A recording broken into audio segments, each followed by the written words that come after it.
Hello there, ladies and gentlemen, and welcome to episode number 26 of Geeks Who Like Sports, the only show that we know of that combines all of geekdom with sportsdom in a fun package that only two best friends could provide. I'm Ray Carcillo in Los Angeles, joined as always by Lee Elias, my best friend over in Philadelphia. As you can see there, if you're watching the video, his R2-D2, his Bernie Perrant, ready to go. Lee, how are you doing today? I'm doing good, Ray. How are you today? It's actually nice. The weather's changing. It's getting cool outside, which is my favorite time of the year. And I'm doing fine. I'm doing great. I'm excited to be here. We got a good show today. We're excited to talk to you today. Episode 26. I believe this means now that we are legal in every sense of the word. Car insurance. We are off our parents' dollar, Ray. We are on our own, and we're going to make it now. We are going to make it together. Yes, we are now officially adults. We are well on our way to bigger and better things in many, many ways. But thank you, everybody who's tuning in. Thank you for listening. Thank you for watching. We always appreciate it. We got a great show for you today. Lots of stuff to talk about in the world of geekdom. Lots of sports stuff. But Lee, let's kick it off with the big movie of the weekend. The big movie of the weekend. Now, just so folks know, we will be doing a spoiler cast next episode. So we're recording this. We typically record on either a Sunday or a Monday, air either a Monday or Tuesday. So you have another full week to go see Joker. Joker, of course, set all kinds of box office records, made almost $100 million at the box office this weekend. Very impressive considering that a large portion of the fan base was at New York Comic-Con. We'll get into that later, of course. But, Lee, there's also been a fair amount of backlash for people saying the movie will make people violent. The movie is, it's too much. It's too harsh. It's beyond a rated R. It's all that stuff. Lee, let me. Sorry, I think what's beyond rated R. That's what rated R is. Yeah, it's absolutely ridiculous. The backlash the movie's already getting. But honestly, I haven't seen it yet. You haven't seen it yet. We're both gonna be seeing it this week. But how ridiculous is this backlash about this movie? How bad can it be? Look, this is why we can't have nice things, Ray. This is why, because people are so sensitive to stupid things. It's like I you know what I did? Okay, a friend of mine said something like that people are losing their minds over this, and he was not supporting it. I'm like, has anyone seen American Psycho? Has anybody watched that movie? And you're worried about Joker?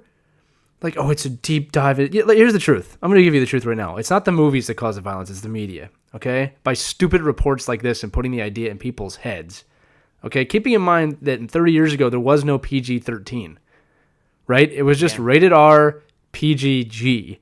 PG-13 came in, which was probably the right thing to do. It was a good middle ground. But this is so ridiculous. And I'm saying that without even seeing the movie. And you have my word, everyone listening. If I watch this movie and I feel like it went too far, which it won't, okay, I will come back on here next week, Ray, as the father of my children, and say, listen, this movie went too far. Okay, but I just have a super hard time believing that with the twisted crap that's out there.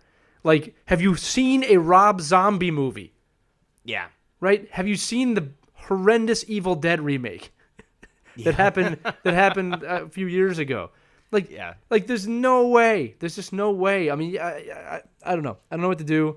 It makes me lose my mind when I hear stuff like this with this or video games. It's like, give me a break, okay? You want to know how to make your kids messed up? Be a horrendous parent. And even then it doesn't always screw your kids up to the point that they can't function. I don't know. That's not a shot at anybody who had bad parenting or anything like that. I'm just saying, like, this is just ridiculous to me. It's just like, give me a break. And again, it's rated R. It's rated R. Yeah. What do you mean beyond R? It's rated R. It's restricted. If you don't like twisted stuff, don't go see it. Your kid shouldn't be seeing this movie if he's under 18. That's what rated R is. Yeah. Right? 18 should be a functioning adult, but none of us are. But that's not the point, Ray. Yeah. It kills me. It kills me. The parents who are like, oh, it's rated R, I can't take my kid. Yeah, exactly. You can't take it's the your Joker. Kid. Yeah. Like, the dude shot Gordon's daughter in the darn belly to paralyze her. Like, what'd you think was going to happen in this film? Yeah. Well, it's not like the 1980s Batman. Yeah, no, duh. Like, yeah, like, Come on, Yeah. I think we've grown and evolved as a culture. I mean, the idea is that it's a different better take. film. It's a different. Yeah, it's a different interpretation. Also, I'm sorry if you hear in the background, my garbage truck, of course, just arrived. Yeah, just that's not pulled us up. backing up on our point. That's Yes. oh my Yeah. god, I get so frustrated with this stuff. It's like, man, where's the accountability on all this stuff? And like I said, I have to say this again. We haven't seen it yet. I will come on here and say if it was too far. I just don't think it went too far because it's a movie. Yeah. It's a film. And to the people who like it and the people who don't like it, you're all entitled to your opinions. You're both right. Like I know a lot of people. I know a lot of people who didn't like it for felt that Joaquin Phoenix did a good performance, but felt it it wasn't that interesting or didn't think it was a great character dissection, and that's perfectly fair. And there's people who love it, who think it's the greatest comic book movie of all time. That's also perfectly fair. We will weigh in with our opinions. Here's what we're gonna do. Week. Here's what we do, Ray. I'm gonna come back next week with 3 Joaquin Phoenix movies that are darker than this one. That's what we do. I'm gonna try and find it. I'm gonna find movies that are like I said, I can already tell you, American Psycho is probably. I bet you this movie's on the same wavelength as that, right? But like that, which by the way, the American Psycho, Christian Bale, also happened to be Batman. Yeah. Oh well, I mean, goodness. and the thing is, it's been compared a lot to Taxi Driver. Yeah, great. I mean, yeah. I mean, again, a classic movie that is very dark and obviously goes to especially in the 70s, goes to those extreme places. But I mean, art is supposed to reflect society sometimes, and I think part of the reason, and again, we haven't seen it, so take us with a grain of salt. I think we are in an overly sensitive culture, and I think that a lot of these overly sensitive people can't deal with the fact that this might be a true reflection of our society, and they can't handle that. Much like they can't handle society in general. So I'm just getting tired of it. I'm getting tired of it. We shouldn't be this soft with these things. If you don't want to see something that's going to disturb you, don't see the movie. I don't know what else to say. And here's the other thing about society is that I'm an optimist, Ray's a pessimist. It's okay. That makes us a yin. It's why we complement each other so yeah. well. Yes. Here's the thing, though, man. It's like we're living in a society right now where ratings are based off of you watching, and everybody knows fear and negative news sells better than positive news. Yep. I'm not going to get too deep into it, but I'm telling you right now, and I've done the research on this, for every negative story you see, there's a positive story out there as well of equal importance. We just don't report them because it's not going to make you watch. That's the truth. I should make the Optimist News Network, ONN, where you can watch it. It's just happy news all day long. And you're always on. Yeah, I'm always on it. We get boring so fast. But that's the truth. It's a reflection of something in society for sure. But it's art. I get so frustrated with this stuff. And usually I wouldn't speak out like this before seeing the film, but it's just it's the same thing of video games causing violence. It's like, dude, we're all in this together. Yeah. We're all in this together. Okay, and all you're doing by saying this is enabling someone to blame the movie when they do something stupid. It's a movie. Yeah. Okay? And I'm not trying to like music and movies, they influence me too, but I'm accountable for my actions at the end of the day, okay? Exactly. Not the movie or the music or the games. I'm accountable for my actions, and that's probably the biggest part of society that's bothering me. Be accountable. You're in charge of yourself. Okay, this is turning into something else. Right, listen to me. You know what they can do to combat this? What? They need a hero, Ray. And not the one we deserve, but the one we need right now. This is all a big setup, Ray, because he can take it. We need a silent protector. We need a Dark Knight. But we won't get one of those because DC is so screwed up that this will be the last movie of this timeline because it succeeded. So naturally, DC will ruin this. Actually, here's a good idea. You want something that's going to screw up your kids? Bring the Joaquin Phoenix Joker and have him fight the Gal Gadot Wonder Woman. Boom. Yeah. That would screw me up. Yeah. That's never going to happen. Bring back Henry Cavill. I want him to fight the Joker. Or I want to see Ben Affleck fight Joaquin Phoenix in that universe because, I mean, think about how easy that would be to win. What'd you say? Yeah. Martha. Why did you say that name? That's it. Joker wins. He's done. Joker wins. Fatality. Yeah. Well, what they're saying now is that because it is so successful, is they want to say that the Joaquin Phoenix Joker isn't the actual Joker, but he serves as the inspiration for the Joker that Robert Pattinson will end up fighting. So now people are saying that DC is thinking of tying this in somehow, but having him be like a prequel Joker and not be like the true Joker who we end up... DC, look at me. DC, Ray, you're my friend. DC, I want you to look at me right now. Someone from DC is watching this. Probably. Okay? Listen to me right now. I respect how hard it is to run a film studio. It is incredibly hard. I want you to know that I understand how difficult this is. I really do. Listen to me. Listen to your fans. For once. Go to the canon. We know what we want. We're paying for it. Spider-Man is in the MCU again because of us. And probably a million contract negotiations that we weren't privy to. Stop screwing up your universe. You have splintered the universe. This is, let's see, Joaquin Phoenix, the TV shows, the whatever the Henry Cavill, Ben Affleck universe is now, which is now splintered into another universe, I guess, because there's another Batman. You've got 5 or 6 units. What are you doing? Yeah. What are you doing? Yeah. Please fix this. Speaking of DC screw-ups, some announcements out of Yes. Comic-Con this weekend. They announced a new Deathstroke cartoon. But instead of the Deathstroke cartoon being on their DC Universe streaming service, it's going to be on the CW Seed, which I completely forgot was a streaming service that I guess Warner Brothers partially owns and whatnot. I guess because it's half them and half CBS. It's just, why? Why would you...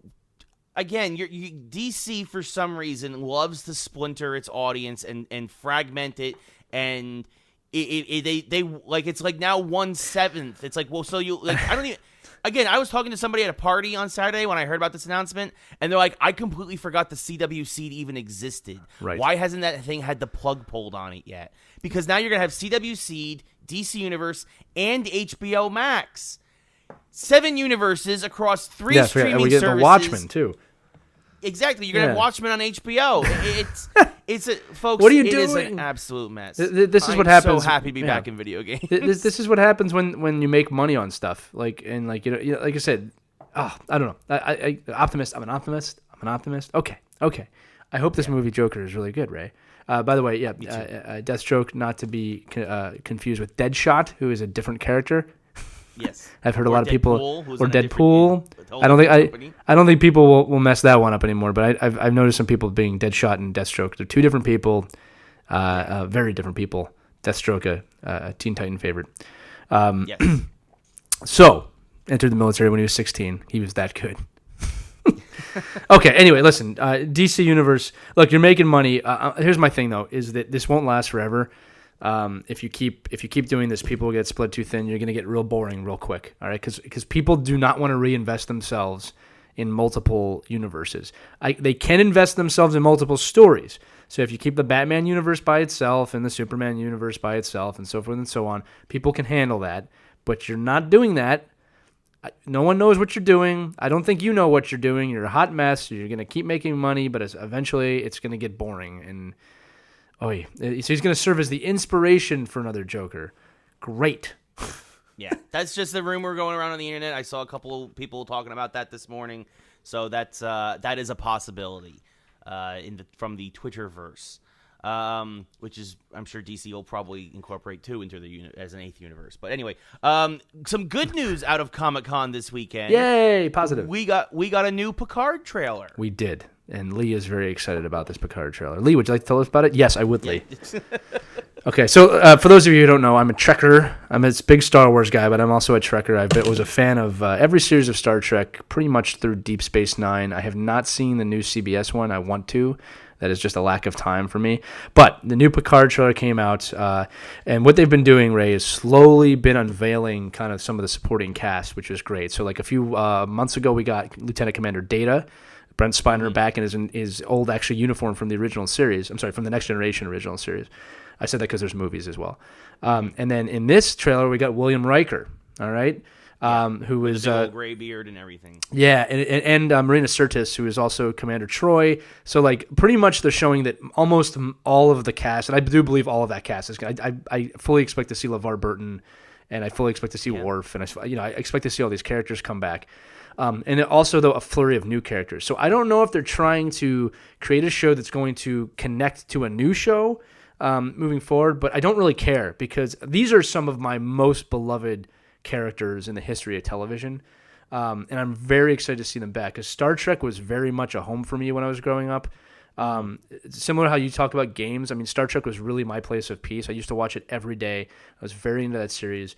And I was actually very disappointed when the Deep Space Nine and the last Star Trek movie ended. They kind of actually left it in a place where they couldn't move anywhere. So essentially what had happened, just for those of you listening, is the Borg, who has always been the biggest bad guy in Star Trek, the Borg were kind of defeated.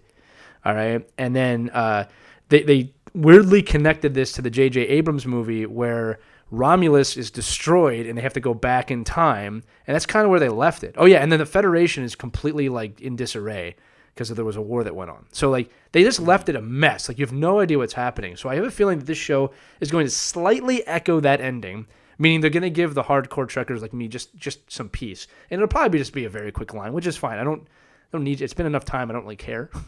Just want to move on and then give us a future. We know that Patrick Stewart loves the character of Picard. He's been playing this character for, probably getting close to 40 years now. 40 years now, yeah. Oh, that makes me feel really old. I'm not even 40 yet. It's probably like 30, 32 years. I think Star Trek came out in the late 80s. So I'm super excited about this. I'm super excited to see these old characters interact again. It's a new storyline. It's a TV show, not a film, although it's modern TV, so it's cinematically shot. I think Star Trek always works better on television, as much as I like some of the movies. I am super duper excited about this. God, you can tell I'm a dad when I say that shit. I'm really excited about this, and I'm looking forward to seeing how they're going to push Star Trek forward. I got to say this one more time. These are beloved characters, and I want to give CBS a shout-out for having the guts to move forward with this, because I think what happened with Star Trek is that a lot of people were terrified to touch the Next Generation cast because it's too sacred. I mean, a lot of people don't realize Next Generation was on a lot longer than the original series. A lot longer. Yeah. Okay, I think the original series only did 3 seasons or something like that. Yeah, and I think Next Generation did 7 or 8.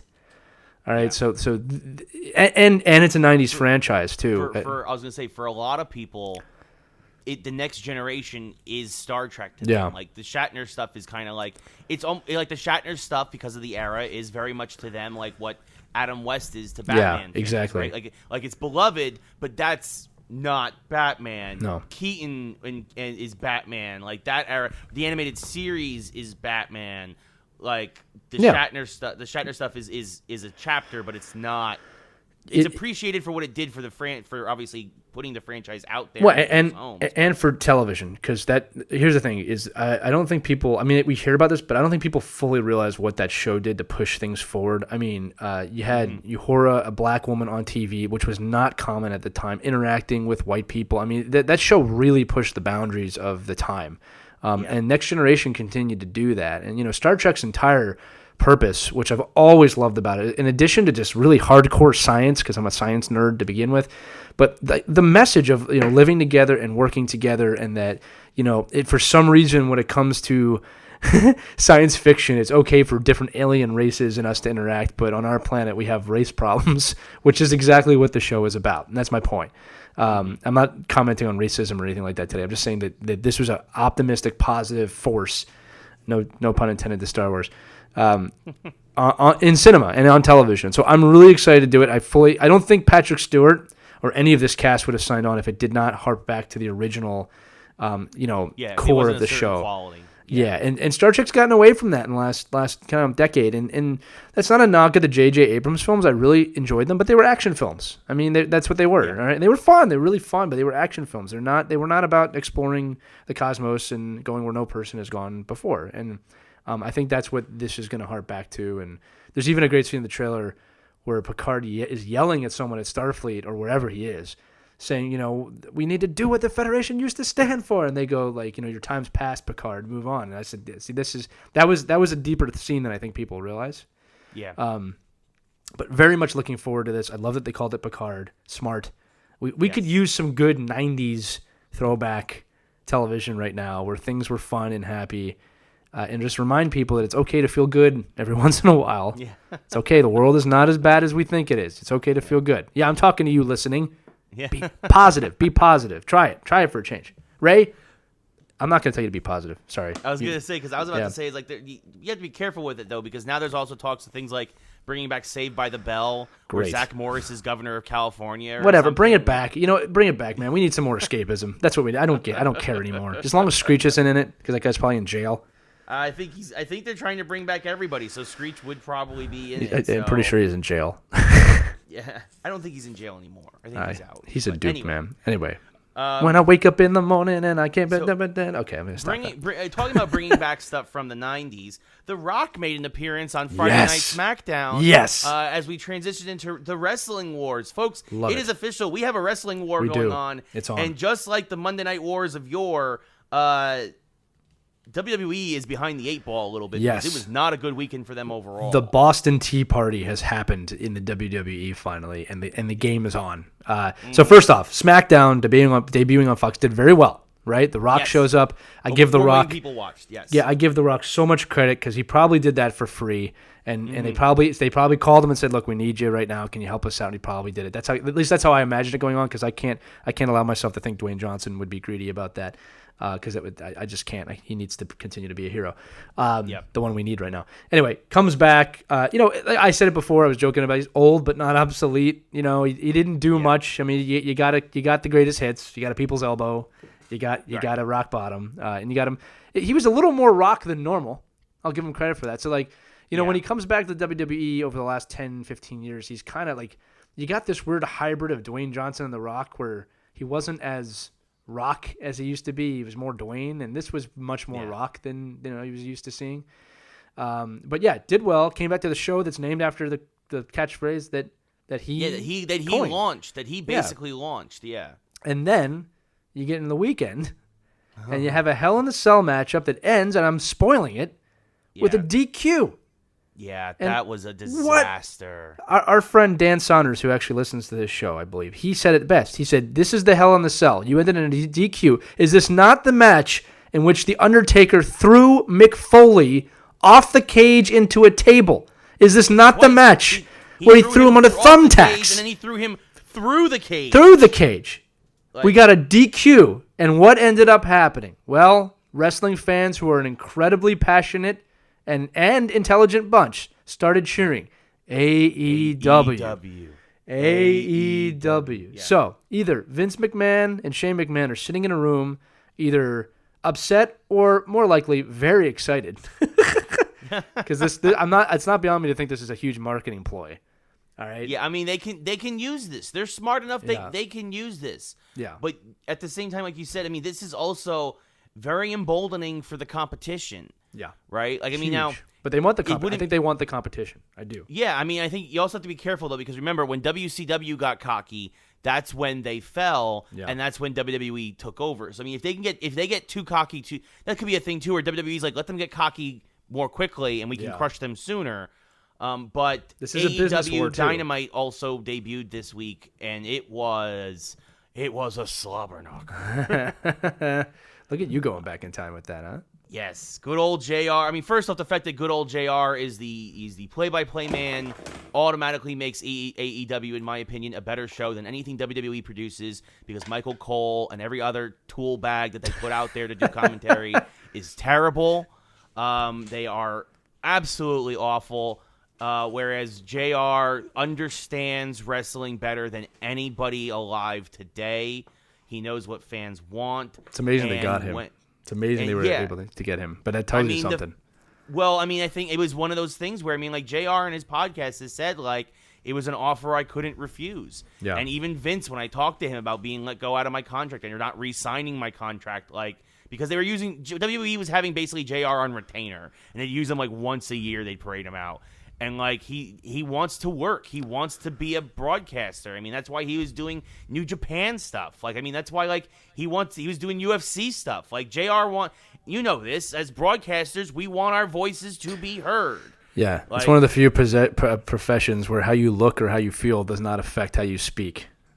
Right, exactly. I mean, And he's iconic. He's an iconic voice. And he obviously has medical issues, but he's back. I don't know. Whatever. He's the voice of wrestling. He's the voice Good of job. professional wrestling of the last 30 years. I mean, and for them to get him was amazing. The show finished with a bang. You had a faction formed. You had Jack Swagger from WWE joining AEW. Came out as a big surprise. Also still fighting in Bellator UFC. So he's, which is impressive. But also, I mean, you just saw how many former WWE stars were there. And that says a lot that all these guys, I mean, it happened with WCW too, but that they walked from the company and are willing to like put this on their shoulders. Jericho, Cody Rhodes and Dustin Reynolds, Swagger again. Like, I mean, like John Moxley, who was Dean Ambrose in WWE. Like, it's just you see all these guys, and it's like, and they have full creative freedom, which they did not have at WWE. And the product, again, it's week one, but between their couple of pay-per-views, Jericho's the champion, and this first week, AEW, they've come out and they've hit WWE on the jaw. And it's going to be interesting to see how WWE responds, because they're not going to be able to do the greatest hits every week like they did with The Rock this week. Yeah. They're going to have to actually make the overall product and the overall storylines better, because otherwise they're not going to win. They shouldn't rely on their greatest hits at all. I mean, like, because here's the thing, that's not going to win the battle. You can bring back every Attitude Era wrestler you want. It's not going to win. There needed to be new blood, and it's there. I don't remember a time... And Ray, please correct me if I'm wrong here, but I don't ever remember during the WWF years anyone chanting WCW at a WWF event like that. No, I've never seen that. I mean, well, that ending was so bad. I mean, you had X-Pac, who I don't know if he was on a WWE commentary or whatever, but it's going around on the internet now where he was on some sort of wrestling commentary show, and he got up out of his chair and screamed what we all felt. Which, by the way, I think it's probably the most anybody has been behind X-Pac in literally 2 decades. Yeah. But everybody, he's like you said, how do you have a DQ in a Hell in a Cell match? It's horrible. I don't know who picked that, but that was horrendous writing. Unless they wanted this. And this is what I'm excited about. Because like here's the thing, I'm a business owner. So I look at this from a business side too, and like if you're listening to this, you can pick sides. I like watching both sides and how they interact, and it's like may the best man win. A lot of things that's misunderstood in business, and there's no hiding here. This is a business, is that competition's good for business, all right, but only if you win. Yeah. All right, and here's the thing: is that WWE is not going anywhere, but I love that this is happening in the age of digital media that we're in. All right, these athletes can speak for themselves. All right, so it doesn't have to just be through the WWE channels. I mean, when you and I were kids, I mean, in the early days of the internet, when we tried to find match reports online, you know what I mean? Yeah. But you couldn't talk to these athletes. All you got was when they were on TV or reading a magazine or something. So it's going to be very interesting to see how quickly this goes. I've never seen fans at a WWE/WWF event cheering for the rival. I've never seen that. So this will be a very interesting few years, I'm going to guess, and we'll see what happens. Keep in mind, like I wouldn't be surprised if Vince is not involved in this at all. Vince is probably very focused on the XFL right now, another matchup that needs to come. Actually, that's going to be another great thing. But I have a feeling Vince is not too involved in this. I think this might be more Shane and Triple H and. Triple H is definitely handling like NXT. Yeah. I wonder if I don't know. I mean, that felt last night, Hell in a Cell, very much like a Vince booking. I don't know, man. I don't know. You might be wrong. I'm just saying that, like. No, I'm not saying I'm right. I might be wrong. Is what I'm saying. Yeah. We'll see. It felt like a Vince booking, and it felt like, people were mad. People are calling like for Vince McMahon's head because like this is like a ridiculous. It was a really bad. One of the worst finishes in recent history, if not like. Oh no, longer. It's the worst big wrestling matchup finish I think I've ever seen. Because here's the thing, it's not and again, got to be clear on this. No one's disappointed in who won. No, it's how they won. Yeah, yes. I've been disappointed with like, I can't believe they let that person win. I've never been disappointed with the way it ended like that. Like not like this. I mean, there's been bad matches in the past, but like if Seth Rollins won last night, fair and square or whatever, like that's fine. The problem is that you can't call DQ in a Hell in a Cell. You're changing the rules that WWE and wrestling fans have known their whole lives. Yeah, and it's mind-boggling. It's just mind-boggling. I don't think they expected this reaction. They'll use it. They'll turn it to their advantage because that's what they do. But I feel like there's a big writers meeting happening today right now in Stamford, Connecticut, and they are calling a lot of audibles because it is not good. It's still trending. It's still 24 hours later. It's still trending on Twitter. How about this? Somewhere right now, Ray, in the world, somewhere right now on a private jet, Dwayne Johnson's flying somewhere, and he's probably thinking, "I came in, I saved you, and you screwed it up. What else do you need from me?" Yeah. He's like, well, can you come back? No, call Taker, man. He'll come back and help you out. He's always good for a show. Call Austin. He's been around. I know. All those other guys have been around because like Rock's the only one with who's busy. Rock's the only one who has a post wrestling career. WWE, you need to get back to the writing table, like Ray said. You need to come up with some good stuff, and you need to come up with some good wrestlers. Okay, not that the people there are bad. All right, I'm saying good. I shouldn't say good wrestlers. Good story. Give us what they need. Good story, yeah. Okay? The biggest story right now in the WWE is the changing of the up, up, up, down, down championship from Seth Rollins. Look that up. Look that up if you don't know what that is, the up, up, down, down championship. You'll thank me later. Yeah, Austin Creed, he's awesome. Man. Okay, well, and we'll talk about the XFL and the NFL soon. Speaking of championships, it's playoff time for baseball. So right now, as we're recording we're recording before tonight's games on Monday night. Yep, October 7th. Today's date is October 7th. Sorry. Yes, it is. It is October the 7th in the morning. So, but today, October 7th, you could have all 4 division series could end today. The Yankees and Astros could sweep their series, and the Dodgers and Braves can both win Game 4 in their National League Division Series. Because I'm a Yankee fan, I'm going to start with the Yankees. The Yankees' record now, they have won 15 straight playoff games against the Twins. People were saying this was the year the Twins could actually give them a fight. You said that. You said that. Yeah.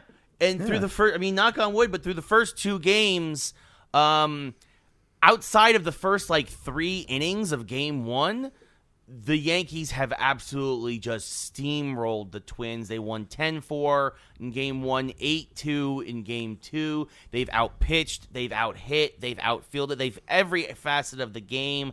And it's just, it feels, as a Yankee fan, it feels great because it makes you feel like, because for me, and you know this, I was very worried about having to play Houston in the American League Championship Series. That's what it's going to happen. But if we're clicking on all cylinders like this, I knew it was going to be a great series anyway, but now I feel like we got a chance. We got a legit, because Houston's pitching, because I'll talk about the other American League series, Houston has absolutely silenced the Tampa Bay Tampa Bay Rays. I still once in a while slip in. They silenced the bats. I think the Rays have had 6 hits through the first 2 games. Garrett Cole and Verlander, the pitching is just absolutely phenomenal, and it's going to be the immovable object versus the unstoppable force in the American League Championship Series between the Yankees and Astros, it looks like. So, Ray, your analysis is that the Yankees have a chance. The New York Yankees, everybody. Ray thinks the Yankees have a chance to win the World Series. If you're listening to this show, I want you to know that he spent years coming to the conclusion that the Yankees might get to the World Series. Ray, I hate you, Ray. I hate this. I hate this time of year with you. Let me do this again. I wish we could rewind the episode. So I'm saying that the Yankees might be good enough to win. You kidding me right now? Of course the Yankees. The Yankees. Yes. But on paper, the Astros are the better team. Stop talking about it. The point is, I'm not talking about if they're gonna go. It's the idea that you're talking they might go to the World Series. They're the Yankees. All right? Are you kidding me? Everybody playing right now, for the exception of the Nats, are a team that could go to the World Series. But the Yankees are the big surprise for Ray. All right. Yankees definitely going to be destroying the Twins, so I'm going to call for the sweep right now. They're too hot. It's the postseason. It's like they know what they're doing. Same thing with Houston. Atlanta, St. Louis is the typical NL battle we want to see.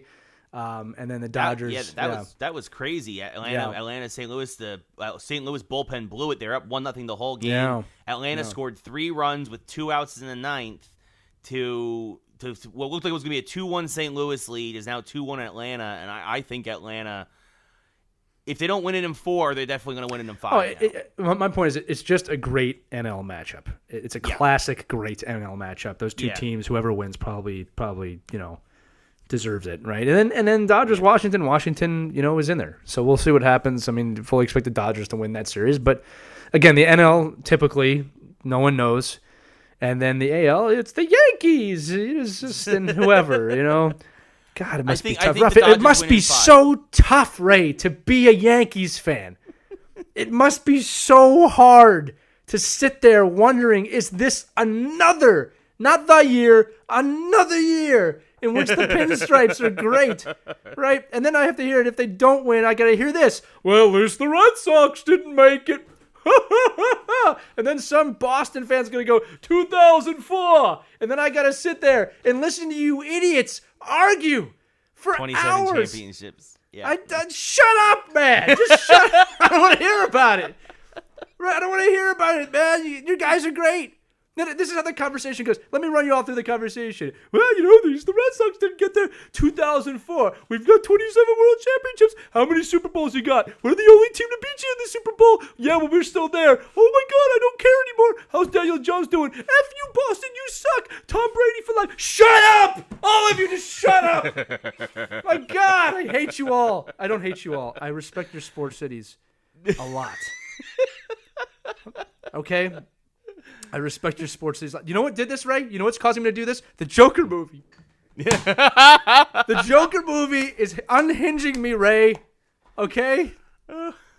It's unhinging me. Oh, God. And that's my baseball analysis for today. Tune in each week to hear Ray talk about one of his teams that's doing well and my teams that are okay. Yeah, I just also want to say I think Dodgers in 5 after Patrick Corbin blew it again. Another 2-out rally for the Dodgers. You went back. You just had to call it out. You could. Okay. You know what? I'm just saying. Dodgers in 5. Ray, it's okay. Yes. I'm gonna be okay. Speaking of teams that are doing okay for Lee, hey, your Flyers won the first game of the hockey season. Undefeated. Undefeated. The Rangers are also undefeated, but we're 2-0. Who? No, yeah. Look, NHL season is off to a great start. There's been literally no shortage of unbelievably highlight plays so far. It looks like everybody's very excited to be back. The games have been really good. Some surprises, but it's an 82 game season. I don't get into analysis until we're at least 10 games into the season of who's doing what. I don't let bad starts fool me. Flyers finally won the first game of the year. I will say that's the challenge. You actually said this, I think, last week about football, and it's true of hockey. You can lose the playoffs in the first 10 games, but you can't win them. All right. So you're. This is the thing about the NHL is the first 10 games of the season really set the tone for the season. So if you were to go 10-0, 9-1, 8-2.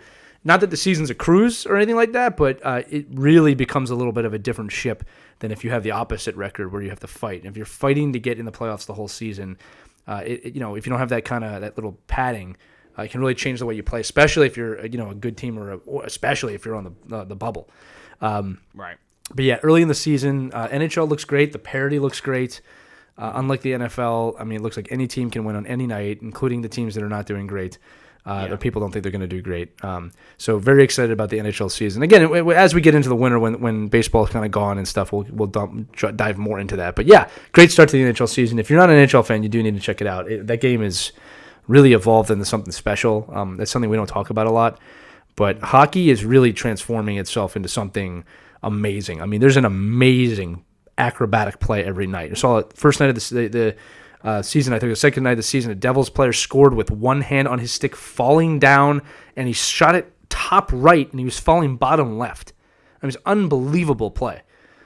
So that's all we'll talk about the Devils. But anyway, Yeah, and Because then they've lost all 3 games. Zadinabad, I can't say his name ever, but Zadinabad. Zabinajad, yeah. That's what I said. That's what I said. Yeah, he's got 9 points in a few games or 8 something points. ridiculous. He had a hat trick against the Senators and an assist. I mean, it's been the Rangers' first line of Zabinajad, Bucevic, and Panarin absolutely looks unbelievable right now. I mean, again, it's 2 games in, but the Rangers have put up 10 goals in those 2 games. They beat Winnipeg 6-4. They beat Ottawa 4-1. You know who I bet likes that, Ray? Henrik Lundqvist. He's probably like, thank you. Yes. Finally. Okay, I can keep us down to 3 goals a game. If you score 4, we'll win every game. It's equal. That's called Swedish math. Yes. Easy. Okay. Anyway, great but start. I didn't want to say you mentioned quick starts help, but last year's actually the exception, right? St. Louis, of course, won the Stanley Cup after having to fight for the last 4 months of the season. Yeah. And Buffalo got off to a fast start last year, seeming to get off a fast start again. They're 2-0. And they fell apart the midway through the season. Obviously, fell almost all the way to the bottom of the league. So it does. There are exceptions to every rule. Totally, there always are. And like I said, anytime you're playing 82 plus games, 82 games, like yes, those things can happen. I'm just saying, by and large, the tone for the season. Keep in mind too, like St. Louis had a coaching change, and they were unstoppable. And they got Binnington. They called Binnington up, and obviously that was that was a real game changer. You suddenly having a goaltender. Yeah. There's a lot of factors. Yeah, amazing. If a good goaltender can help you win, Flyers. We finally have a good goaltender, but it's like, what do you think about the Flyers? The Flyers started the season against Chicago in Prague in the Czech Republic. Yeah. And they played at 2 o'clock on Friday. And it's funny, Ray, because their next game is 7 o'clock this Wednesday. It's a huge time off. But it makes sense with travel and everything like that. Yeah. But like it's one of those things. The Flyers are probably going to be 3 or 4 games back for most of the season on the division, which will be a really interesting thing because they're going to look like they're lower in the standings, but they're going to have a lot of games at hand. Right. And they probably won't catch up till after Christmas would be my guess, if then at all. So that's going to be a really interesting thing for them to play from behind, and it gives them a little bit of an edge, I think. Keep an eye out for that, and Chicago, I guess, as well. The Flyers have this weird schedule. They're home against New Jersey on Wednesday, and then they have a West Coast trip right away. Yeah.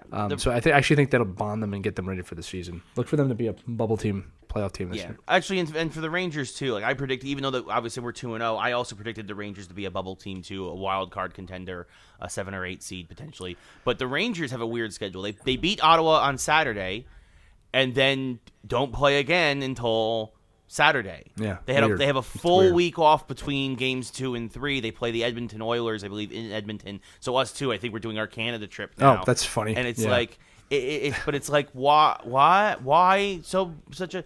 I mean, especially in the beginning of the season, I don't think that's the last. You don't want a big gap in the beginning of the season. I think you prefer it more later, where you could get some rest, maybe. Like it's weird. I wonder what's going on at Madison Square Garden. There's no basketball right now, so that's weird. The other thing too is like the NHL does not. I'm sorry. Typically, U.S. teams do not play on Sundays until the new year. Yeah. A lot of people don't realize that because they don't want to compete with football. It does happen, but it's rare. Mm-hmm. If you look at the Sunday matchups, it's usually a Canadian team versus an American team, or Canadian versus Canadian. Right. It's a big rivalry match, like a big rivalry matchup that might draw some attention. Yeah. Yeah, but it's interesting. We'll see what happens. I'm looking forward to this NHL season. I really am. I mean that. Yes. It's much more than last year. No, I agree. I think the Rangers made some really big moves, getting Trouba, getting Panarin. I'm excited. So yes, a New York team made good moves, and they're a New York team, and they're going to be good. Yep. New York. Yes. New York, Ray. New York. New York. Speaking of New York, moving on. Oh, my God. Come on.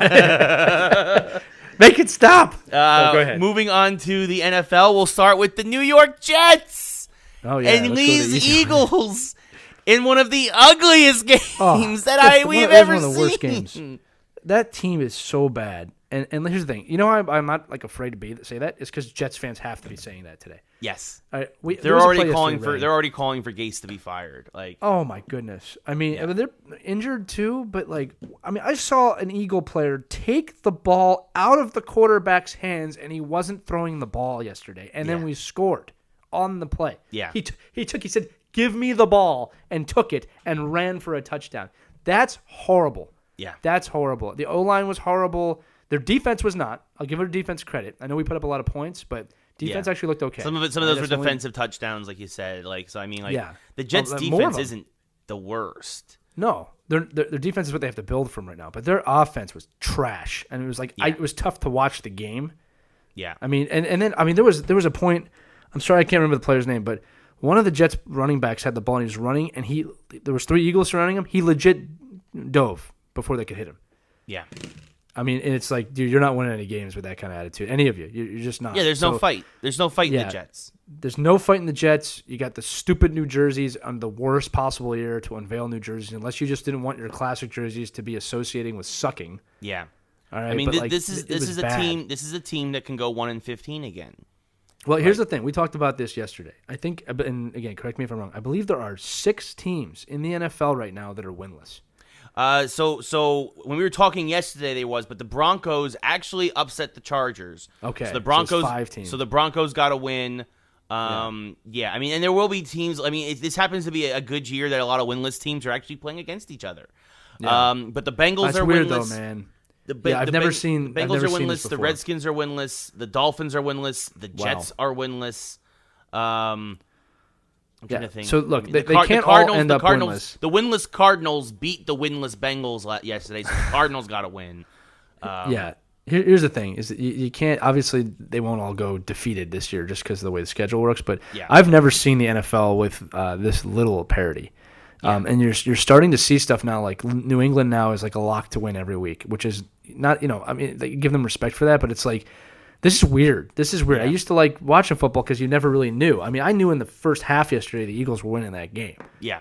All right. And again, a lot of people, you could say that about a lot of games. That's not true. Yeah. All right. That's not true. Okay. Like this Jets team did not want to be there. It was obvious. All right. And the plays that we were making, like our guys are celebrating. I was like, calm down, guys. Yeah. You took the ball out of his hands. I mean, we pulled Wentz in like 10 minutes left in the fourth. Yeah, you put your backups in just because there's no point. Yeah, I mean, this isn't. Here's the thing. This is week 5, not week 16. Yeah. All right, that's what kind of freaks me out about that. But anyway, look, Eagles won. Big for the Eagles. Dallas lost. We are now tied. Yeah, you're both 3-2. What is it? Next week, Dolphins, Redskins. Again, so one of the winless teams will have a win. Right. The Jets play the Dolphins twice this year, so one of them, I mean, I could imagine them splitting to both get off to Schneid. I don't know if the Bengals What time's that game on? What time's that game? That's what you the Skins and Dolphins? Yes. I want to know what time not to watch that. It's probably, I'm sure it's a 1 p.m. game. I can't imagine that being. It better be 1 p.m. It might actually be a good game. Yeah, well, I mean, good as in they're both absolutely terrible. That could be like I can imagine that being battle, a 6-3 game. Battle of mediocrity. I actually don't know who to pick in that game. Like the Dolphins. Oh, I'd pick the Dolphins, man. Just that's how bad they look. Is Dolphins Skins? You said? Yeah. Here's the thing: if Washington just keeps giving the ball to Adrian Peterson, I think Washington could actually put up enough points. But that's the redeeming quality. But yeah, I'm looking for it right now. Washington, Miami, 1 p.m. on Fox. Can't wait to see who the dynamic duo is that's going to have to broadcast that game. Oh, that is like, look, if you want to debut, look, Fox, I'm going to put it out there. All right, listen, Lee and Ray are available. Me and Lee will give you the most entertaining broadcast of the worst possible NFL game you have on your schedule. Please, we will do it for scale. Just call us, fly us. Is it in Miami or is it in Washington? It's in Miami. Okay, fly us to Miami. It's not expensive. Lee's in Philly. Trust me, it's pretty cheap from LA too. I promise you, Fox, it will be an entertaining show at the very least because the football game will not be good. You don't want to fly to London? We can do Tampa Bay, Carolina. I'll fly to London, but game in London. But that'll actually be. But that'll be a good wake up at 6:30. I'm trying to get us in. I'm trying to get it. We gotta do. Oh, I'm sorry, Fox. Yeah. Hello, everybody. It's Ray Carcillo. I'm here with my best friend, as always, Lee Elias, and welcome to episode 1 of Geeks Who Like Football. Yes. We have the two worst teams in the NFL taking on each other today, but we promise to put on a good show. All right, wait. Now, we have to switch gears here, Ray, because this is a situation for you. On this Thursday night at 8:20 p.m. Yeah, Eastern, it's the Giants versus the Patriots. The Giants will take on the undisputed champion of the world, The New England Patriots. Yeah, the Giants are going to lose by 20. Whoa, no. You don't get to talk the Yankees up and then just skip out on your Giants. No, I will say this.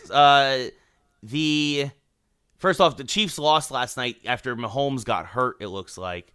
The Chiefs might be in trouble, but the Chiefs are no longer undefeated. So the only this is before Monday Night Football. The undefeated Niners are taking on the Browns tonight. I believe the Niners will actually win that. Well, it depends on what Browns team shows up, because they've been very Jekyll and Hyde. His own field. I mean, that guy mows the Baker Mayfield mows his own lawn. He says goodbye to all the fans when they're leaving. It's a great commercial set. Have you seen those commercials? Yes, the commercials are fantastic, but I will say this: the Browns as a team are very Jekyll and Hyde-ish this year. I don't know which Browns team will show up. I give the edge to the Niners. But the New England Patriots, yes, are one of the two remaining undefeated teams in the NFL.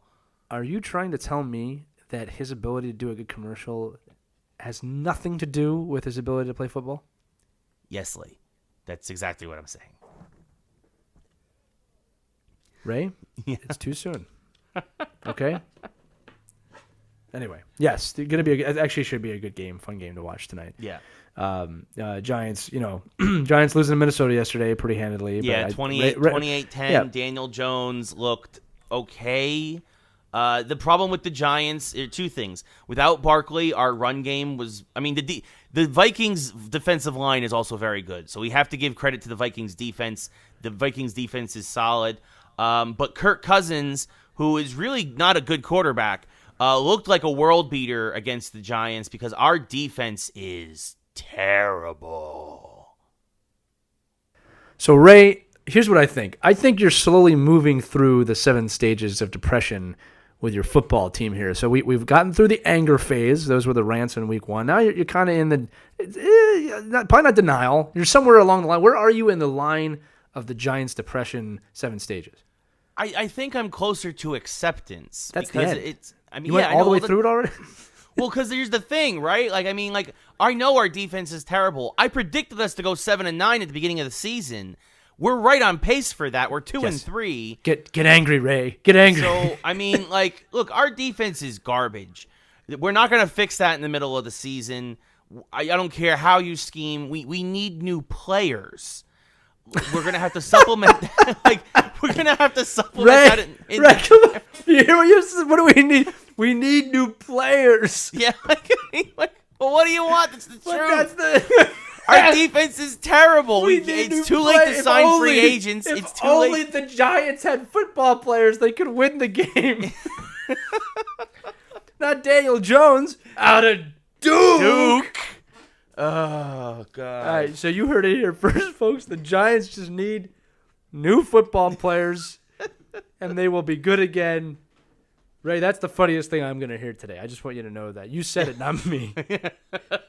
and I just want you to know I'm also going to use that forever with every team that I have. Listen, if the Sixers could just get new players, good players.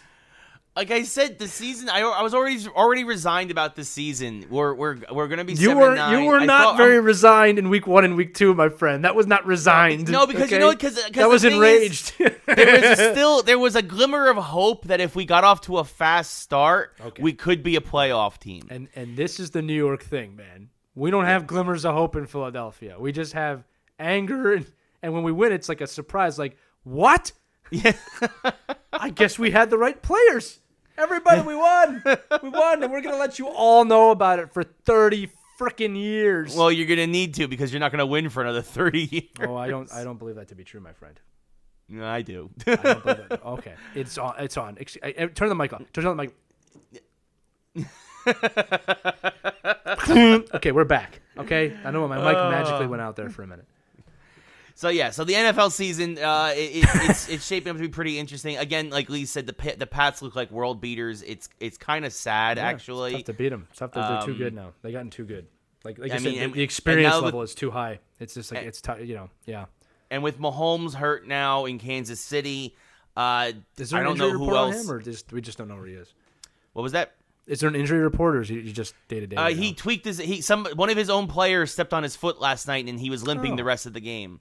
because the Chiefs' offensive line is terrible. I will say this: the Colts actually looked surprisingly good. That defense is very underrated in Indianapolis. He'll be back. He's tough. He'll be back. Oh, I'm sure. I'm just saying, but I'm saying like that, it was a very impressive performance for the Colts, and they are a team that you should not sleep on. Also, the Texans put up 50 against Atlanta yesterday. Another 50-point game. Back-to-back weeks, we've seen offenses explode for 50-plus points. The Texans did it yesterday. The Bucs did it last week against the Rams.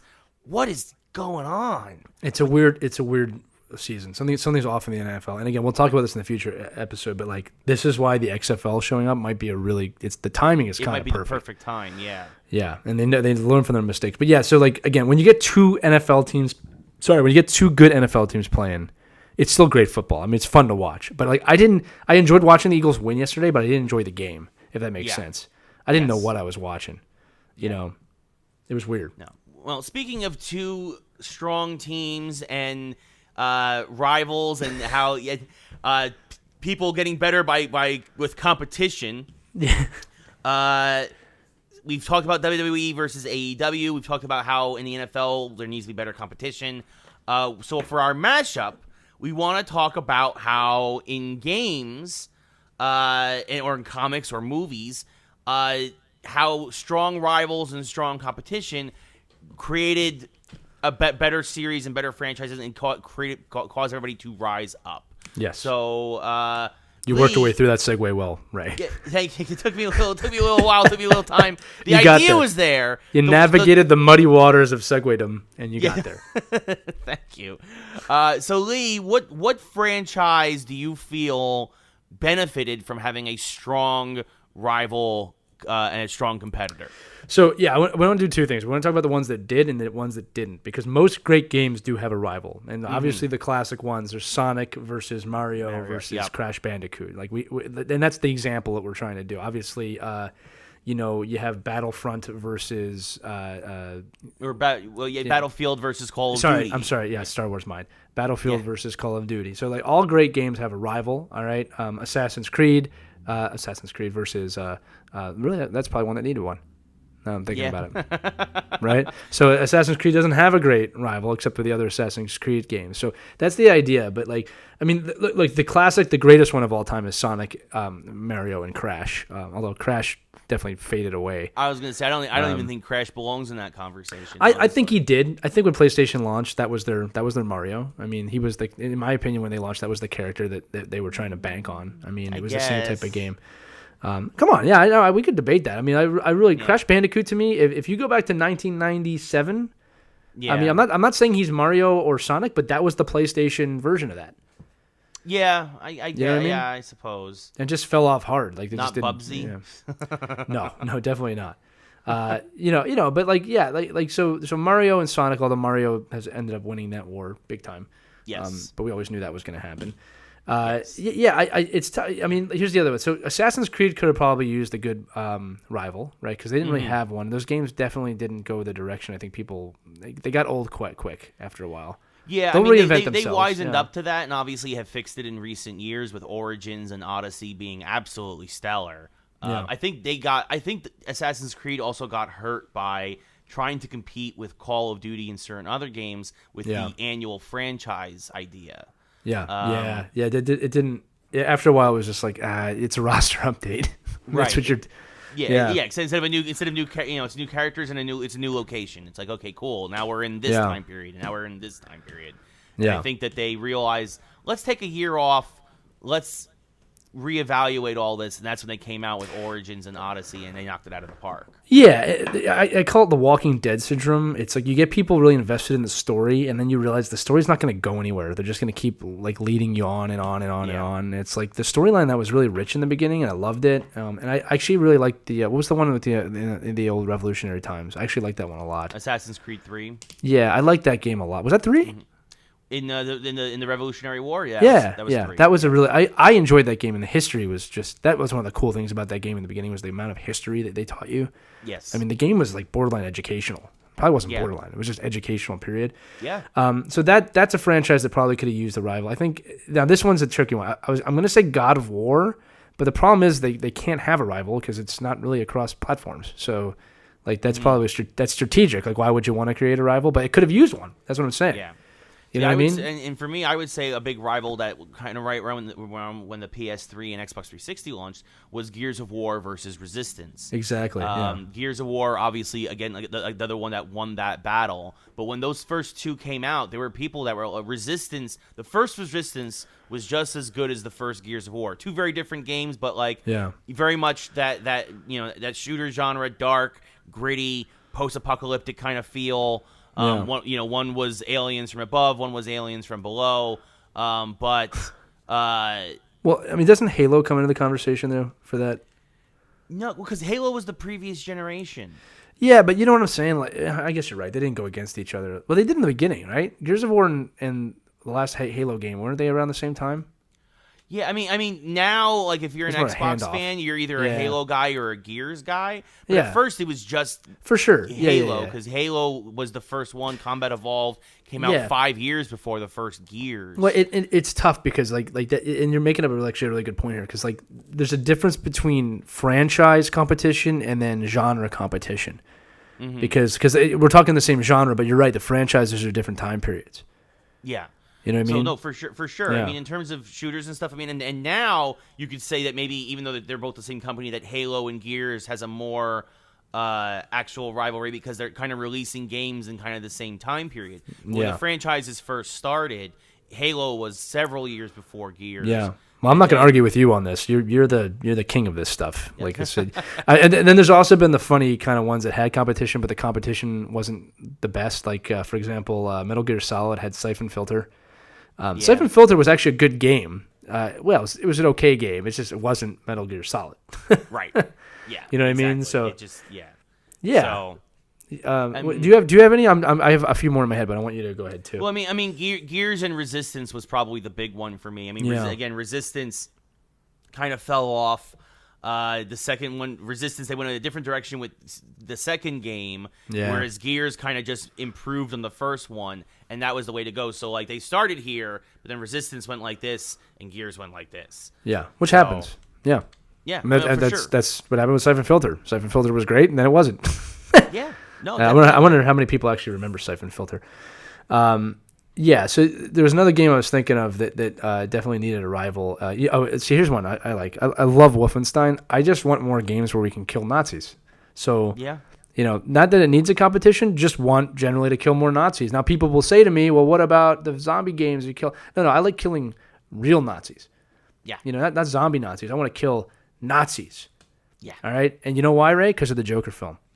The Joker film makes me want to kill more Nazis. Try and convince me that's wrong. I mean, I wanted to kill Nazis before Joker, so we're all friends here. This is good. If you're a Nazi and listening to this program, stop. Yeah, basically what Lee said. So, yes. I mean, what else is there? I mean, Dragon Age kind of came out to kind of like compete with Elder Scrolls, but again, Elder Scrolls was around for so much longer. I guess maybe Elder Scrolls, it was Baldur's Gate maybe back in the day. Here's a throwback for you. What about Myst? Did Myst have a rival? I don't remember it having one. No. I mean, to be fair, this is like really early PC gaming. Yeah. So it would have been hard to have a rival to Myst. I mean, that was a different game for the time, but I don't think Myst had a rival. No, not If really. it did, let us know. Yeah, that was a good game. That could have been one that could have benefited from. I mean, I wouldn't even say that because Myst is one of the greatest selling games of all time, and it's been ported literally like 10 times over the years. Yeah. Maybe that's the winner then. But that says how good it is, though. Sometimes you don't need it. Again, we're talking about games that could have benefited from it. Like some of these games, like Myst didn't need any help. Yeah. So I mean, Dr. Mario.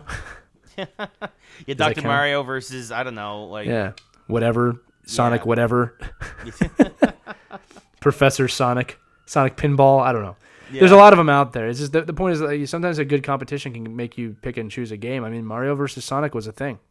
Yeah. All right. The Zelda doesn't really have one either. Now I'm thinking about it. I mean, no.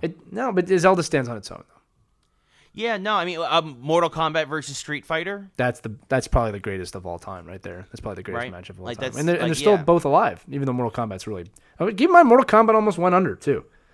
Yeah, I mean, well, NetherRealm, I mean, they did. Yeah, Midway went bankrupt in about 10 years ago, and then Warner Brothers came in and bought them and a lot of their IP, and but I mean, for a long time, I mean, when you were a kid. You were very much. Did you play Street Fighter 2 or did you play Mortal Kombat? And it was very much. Yeah. Where did you spend your quarters in the arcade? What system did you buy the games for? Like it was right here. Here's what I'm gonna do. Okay, I'm gonna go to the movies. I'm gonna go see Joker. Then I'm gonna come back and I'm gonna play 17 straight hours of Mortal Kombat 11. All right, and then I'm gonna go watch wrestling from the 90s, and then I'm gonna drink 3 Jolt Colas. 3. And then I'm going to go outside, Ray, and I am not going to hurt anyone. You also just described my tomorrow, basically. I'm basically going to do all of that. Like I said, you might hurt. Are you going to hurt anybody, though? I'm not going to hurt anybody. Why would I hurt anybody? Well, Ray, you're rated R, so that's clearly means you're going to hurt people. That's what I'm going to do, Ray. I'm going to do all that. For Ray. And then I'm not going to go hurt anybody. And then someone will blame me for being too nice. That's what's going to happen. You know what? When they say, what are you being nice for? I'm like, there's so much art out there. I just can't not be nice. Well, on that note, I think it is a perfect place for us to wrap up episode 26 of Geeks Who Like Sports.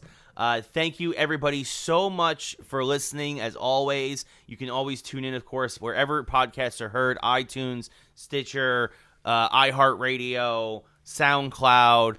Email us, geekswholikesports@gmail.com. Visit our website, geekswholikesports.com, where you can see all the stuff we do. We've got a Geeks Who Like Sports YouTube page. We've got it all. We got our Facebook group. We've got mugs. We've got T-shirts. Yeah, no, seriously. Honestly, some folks have inquired. If there is enough demand for mugs and T-shirts, we will start selling mugs and T-shirts. But we really do appreciate everybody who has supported us thus far, who continues to support us. Spread the word. We're growing as fast as we can. But we really do appreciate everybody who's been tuning in. Lee, you have any final thoughts? No. Perfect. Fantastic. So for Lee Elias, I'm Ray Carcillo. This has been Geeks Who Like Sports, episode number 26. We will see you next week, everybody. Bye-bye!